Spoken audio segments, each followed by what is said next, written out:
Hi everyone! Binisita ko nga pala ang Dolus Hope Floating Book Fair sa Batangas Port, Terminal 1. Minsan lang kasi ang pagkakataon na to kaya hindi na ako nagtatlong isip. Go agad dahil rest day ko din naman. Dati nagpunta na dito to pero estudyante pa lang ako noon. At kulang ako sa budget ng mga panahon yun. Kaya kahit gusto ko siyang puntahan, hindi ko magawa. Dahil sa malayo din kami nakatira. Buti na lang bumalik ulit dito ang barkong to matapos ang ilang taong paglalayag. Kaya todo talagang saya ko dahil kaya na ng bulsa ko itong puntahan. Pagpunta mo po dito sa Batangas, syempre iscan muna nila ang QR code mo. Yun yung QR na sinend nila sa'yo habang nagre-register ka online. Sa totoo lang kanina, tumatanggap naman po sila ng walk-in pero medyo matagal ka mag-aantay. Check pa po kasi nila kung may available slot yung oras na yun.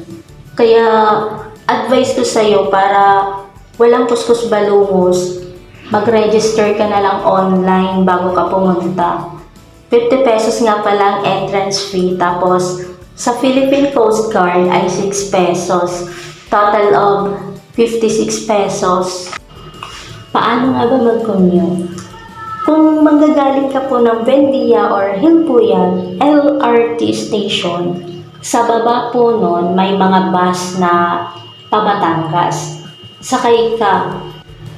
Ang signboard ay sabihin mo sa conductor or driver na magpapababa ka kako sa Batangas Port Terminal 1. Siyempre, pagbaba mo doon, may mga tricycle po.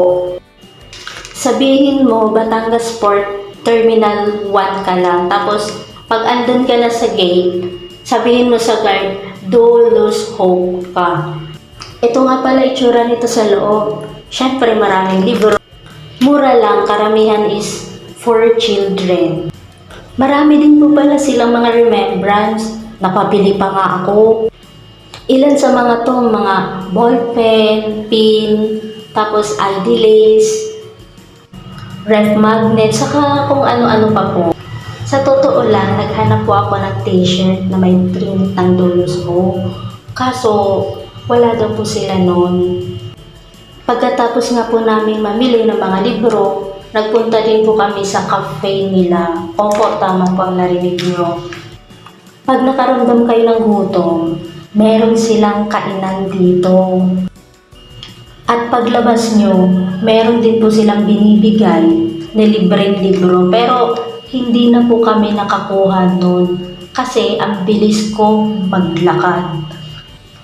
Yun lang po, sana po nagustuhan nyo po ang vlog na to. Maraming salamat!